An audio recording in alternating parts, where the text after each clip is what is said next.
How's it going, everybody? How the hell are you? Welcome back to the Nerdy Jock Talk. I'm the Nerdy Jock, Nick Angle, and I just am so glad that you guys popped by to chat a little bit more. I got some things to talk about, guys, but first, remember, do me a favor, hit that like button, smack that subscribe. Trying to grow the channel here, folks. Just, get it done. X, throw it up here. There we go. You see it. Boom. All right, guys, a couple of quick things I want to get into this week is F1 and baseball. But first, two people I got to shout out. The first one is my barber, Liz. If you don't know her, go to the Village Cigar Company. Check out Liz. I mean, she keeps me high and tight, and I'm so pumped that I actually got a haircut. Check it out.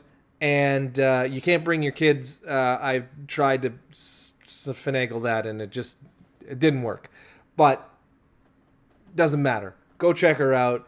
She's awesome. She gets you hair done right, get you zipped, looking good, ready for camera. You know what I'm saying. The next person I want to shout out, and it's so funny because before I was filming this, she gave me a call. It's my wonderful aunt, my Aunt Sharon. She is from the East Coast with all my other aunts from the East Coast in Halifax, and she is the absolute sweetest, as well as all my aunts. They actually made us food and stuff during the pandemic. They came by and dropped off like cinnamon buns and cookies, and so like I put on so much weight from all the baked goods, and they were so good. But she called me because she actually watched. I guess she watches my channel, so I'm hoping that she's seeing this, and I just want to say you're amazing. And she called me because I had said that we had bought a house, and she's like, I need to call him right now and congratulate him. So it made me so pumped that she's watching the channel. So I just wanted to give a shout out to my Aunt Sharon and tell you that you're awesome. And now you're on YouTube. So there you go. All right, guys, let's get into this real quick. I want to talk about F1 because we are in the summer break right now, and it has been an absolutely wild season so far. Great racing. I mean, just like storylines galore, but let's take a look where we were a year ago to where we are now with the 11 races. So I'm just going to have X throw up the graphic here. But basically, what you're seeing right now is where everybody was as opposed to where they were last year. And I'm just going to read it out because I can't remember exactly what it says. But basically, we've got Mercedes currently 303. Last year were 391. I think this goes to show you the consistency that Mercedes has brought to the table year after year after year. When you have arguably the greatest racer of all time in Lewis Hamilton, you've got an absolutely phenomenal racer in Bottas. The consistency is there. And Bottas might not be... Well, look, he's racing behind Lewis Hamilton. I mean, I think he's great in his own right, but when you're racing behind Lewis Hamilton, it doesn't really matter who you are. Your job is to be consistent. And he's had a little bit of bad luck this year. Let's be honest. Bottas crashed. Wheels go on that are wrong. Everything that can go wrong with this guy has gone wrong this year. But the consistency is always there. Like, it just next race. And, look at what's happened in the last couple. And they've come back to score in the points and to put their Mercedes back on top in the Constructors' Championship. All right, so the next guys are obviously Red Bull. And Red Bull has done an absolutely fabulous job this year. 291. They've obviously gained points. And what is that from? Max Verstappen is still Max Verstappen. I think he's pushing a little bit better this year. Obviously, they have a slightly better car, too. Mercedes' car has taken, I think, a step back. But the big thing is Sergio Perez. That guy has stepped into the Red Bull car and just become an absolute pillar of consistency for them. He's won a race. He's been on the podium. This guy is doing exactly what they need to do if they're going to try and beat Red Bull. They've got to have a driver who's going to be on the track, who's going to stay on the track, and who's going to score points. Now, Hungary was tough for Red Bull with basically both of their cars getting dinged out in the first turn. But no fault of either Max or Sergio, so nothing you're going to really do there. But up to that point, I think Sergio has been an absolute gem, and he's exactly what Red Bull has needed for the last couple years. All right, coming in at 3 and 4 is McLaren and Ferrari, literally tied at 163 points each. Now, this is a step up for both of them, even from last year, which is good news, obviously, for Ferrari that they're back in the mix, especially from what they did last year, which was absolutely just tough to watch. McLaren, man, I don't know if they're super happy about it. I think they wanted to be closer to the Red Bull and Mercedes. You bring a guy like Ricciardo in, and Ricciardo really hasn't performed very well in that McLaren car.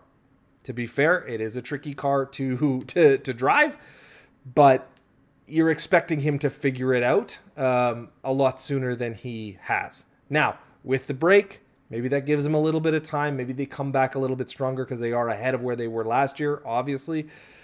Can they get back into this race? I don't think so. I think they're going to be, again, the best of the rest. But maybe they can show something for next year. So maybe they can come in and have a super strong second half.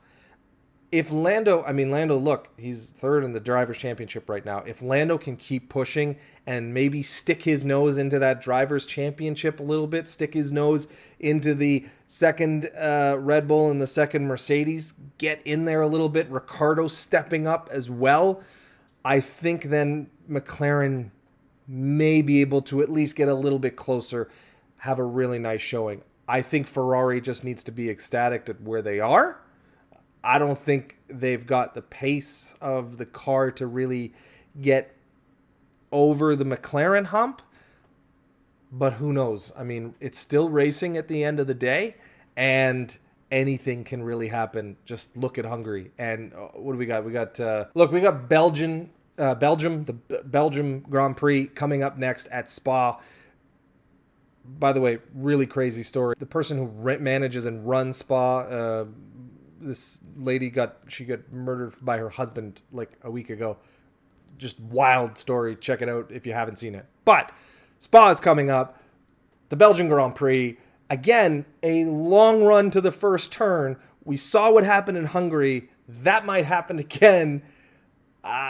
Weather could be a factor again. Man, like I said, anything can happen. We'll see. For the rest of them, Alpine, which is basically Renault, AlphaTauri, and Aston Martin. I think Aston Martin, it's definitely a step back. Obviously, last year they had an incredible car. It has not progressed. I think they are looking forward to next year when all of the other regulations come in and the cars are designed to get a little bit closer, a little bit more wheel-to-wheel racing. I think they definitely need a different step. But look, Alpine, Renault had a great season last year, but they are in rebuild mode. They are in redo mode, and they have to be ecstatic. I mean, Ocon, last race, he somehow gets through all of that insane carnage, holds on to win the race, by the way, with Lewis Hamilton blazing up behind him. Now, when it comes to Vettel and what happened in Hungary with the can't get enough fuel to test and that disqualified him from the race, I think that's absolute horse poop. You can't... It's such a dumb regulation. If you can't test with the amount of gas that somebody gets, I mean, I get it. It's in the rule book. I understand it. It's just so stupid. It's so stupid. And he should have gotten those points for Aston Martin for himself. And now they're sort of still stuck, kind of holding off at the bottom. But at least things are happening with their cars. They're starting to show. Again, Alpine on the rebuild. AlphaTauri should be doing better. I think this is a big reason why Gasly isn't in the Red Bull and they bumped him back down. Consistency. I think consistency comes down to it at the end of the day. All right, now let's get into the Drivers' Championship. And like I said, Lando Norris is sitting there pretty at number 3. He's been an absolute model of consistency. He's gotten on the podium.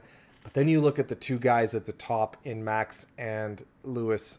And man, what do we not want from this? Like, everything that you've wanted, you've gotten. Max went on a run. Hamilton was on a run in the beginning. Max sort of catches up, goes on a run himself. Quite frankly, Max has been bullying Lewis all over the racetrack. And then you get to Britain, and Lewis is like, I'm not going to get bullied anymore. And he steps in. Whether you like it or not, guys, we have been asking for wheel-to-wheel racing. We want that close racing. We want guys to get into it. And guess what? Crashes are then going to happen. It's the way it is. I'm not a huge fan of the way that, Lewis dove his nose in there. But it happens. And it's racing. I'm glad Max is okay. Obviously, you don't want to endanger anybody. It's an accident. It happens. But and then the following week, after Max is done with answering any questions, look what happens. Bottas runs into the back of Norris. Norris gets driven into Max. Bottas takes out Perez. I mean, you can't write these storylines any better. That basically Red Bull has been bumped from 2 races in a row because of Mercedes. You can't script that. Even if you're thinking about it, you're like, okay, this is what's going to happen. Nobody would believe it if you wrote it into a movie script. They'd be like, that's not believable, so change it. But it happened, and it's amazing, and we're going in the break, and then we're going to come out of the break, and then they're going to be racing at Spa, which is another super long run to the first turn. Oh, I can't wait, because you know that Max is going to be pissed. And he's going to be, he's not giving an inch. And I love it because Lewis doesn't give an inch. Max isn't going to give an inch. We are going to have a great Drivers' Championship down this home stretch. I just hope it stays close. I hope that not one just sort of jumps out in front of the other. I really like the fact that it can come down to the final race of the season to crown the champion. And it should. And I'm glad that we're getting back to that. So awesome. Way to go, F1. You figured it out, and I think even next year with the new cars and more wheel-to-wheel racing, sky's the limit, guys. I think F1 is really poised, especially with the Netflix series. If you guys aren't watching this stuff, get on it. Okay, guys, I can't not talk about them, even though I was thinking that I would stop talking about baseball. I'm going to stop talking about baseball in general, but I got to talk about the Toronto Blue Jays. They finally came home. They had such a great homestand. Vladdy has cooled off a little bit, and then they went out on the road, and they've had a kind of a tough time.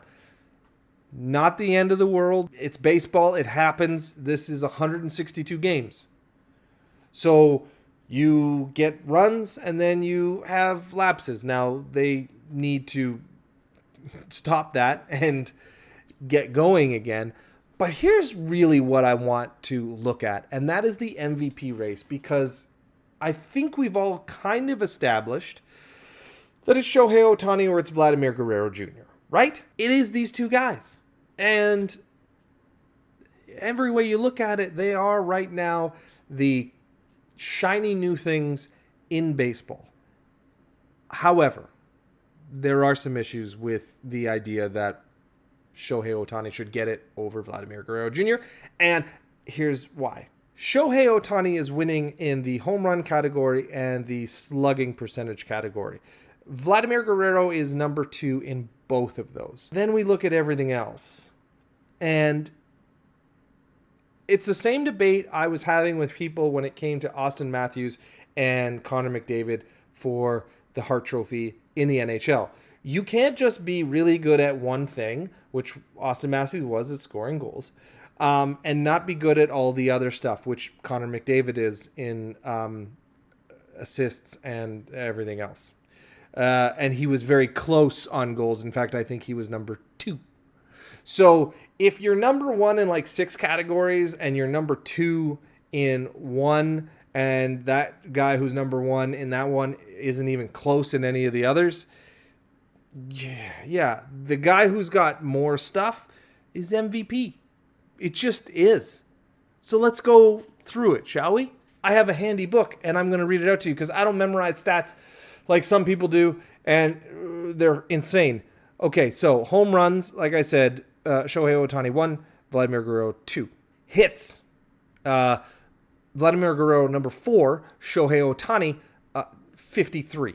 Now, I know he doesn't go up every day, and he is pitching sometimes, but it's okay. We'll get into that. All right, runs. Vladimir Guerrero Jr. First, well, tied for first, and Shohei Ohtani 8th. Okay, moving on. On-base percentage. Okay, Vladimir Guerrero Jr. is 3rd, and Shohei Ohtani is 33. RBIs. Okay, Jr. is 2nd, Shohei Ohtani is 3rd. Okay, he's a little closer on that one. Slugging percentage, I said Shohei Ohtani 1st, Vladimir Guerrero 2nd. OPS, Vladimir Guerrero is 1, and Shohei is 2. Okay, so they're closer. Okay, and WAR, they're tied at 5th. All right, now, again, Ohtani is a pitcher. So let's look at his pitching stats. ERA, he's 12th. His WHIP is tied for 17th. Innings pitched, he's only got like 92, so he's like 95th in innings pitched. Win-loss rate, he's 7-1, which puts him somewhere in the 54 range of pitchers. And strikeouts, he's also in the 50s. So he's a good pitcher. He's not a great pitcher. So, again, I get that he does 2 things, but, like, to be MVP, first of all, your team should be better than 500, I think. And I understand that it's baseball and sometimes it doesn't really work like that. But also, you shouldn't just be good at, like, 2 things. You should be, like, great at, like, one or the other. And Shohei Ohtani is not great at one or the other. Vladimir Guerrero is a great hitter. Like, great hitter. And so, again, look, Shohei, and I think these stats are very recent, so obviously they're taking into account Vladdy's slump as of late, but there was a time where Vladdy was quite literally 1 in every category other than home runs, which Shohei had number 1 at. So I think it's probably going to come down to the end of the season, but what really drives me nuts is that people get onto this new shiny toy thing, and it drives me bonkers when they're like, that's now the MVP. That's not how that works. So I've still got Vladdy right now. Obviously, he's going through a slump. Don't really care. It's baseball. It happens. He'll figure it out, and we'll all be like, oh, he's back on the bandwagon. But for me, it's Vladdy. That's it. Stop talking about it. Shohei's great. He does 2 things. Wonderful. Give him a participation medal and send him on his way. All right, guys, that's it from me. Thank you so much for coming here and chatting for a little bit, or at least listening to me spiel, because that's what I do. Remember, guys, do me a favor, hit that like button, smack that subscribe, X, throw it down right here, show the people. Let's get into it. Let's get this channel growing, and let's just keep having fun doing it. Again, if you guys agree, great, tell me. If you don't agree, great, tell me. Let's have a discussion. Let's bring it up. I'll bring it up in the next video. You just got to tell me what you think, and I'll, talk to you through this thing. Anyway, thanks so much for coming out, guys, and remember, whatever you do, wherever you are, whatever's going on, it's always game time, baby. Let's go!